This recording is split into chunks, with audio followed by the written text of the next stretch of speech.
ఐగుప్తుకు వచ్చి ఏ ప్రాంతము? గోషేను ప్రాంతము, కాదేశు, గిబియోన్ల ప్రాంతం, ఇవన్నీ కూడా ఎటువైపు? కనానీయుల దక్షిణ ప్రాంతాన్ని యెహోషువ పట్టుకున్నాడు. యెహోషువకి అప్పటికి ఎటువంటి దినములు ఇవి? ఇంకా చివరి దినములకు వచ్చేసాడు యెహోషువ.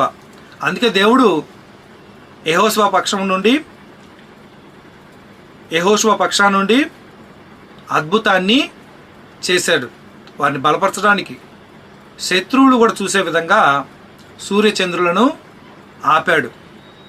అలాగే మనం గమనించినట్లయితే వీరిని అందరినీ ఎందుకని నిర్మూలన చేస్తున్నాడు దేవుడు అంటే, గుర్తుపెట్టుకోండి, ఈ కనాను దేశంలోనే. ఇక్కడ ఎవరు జన్మించాలి? యేసుక్రీస్తు వారు జన్మించాలి. ఆ దేశాన్ని దేవుడు ఏం చేస్తున్నాడు? ప్రక్షాళన చేస్తున్నాడు.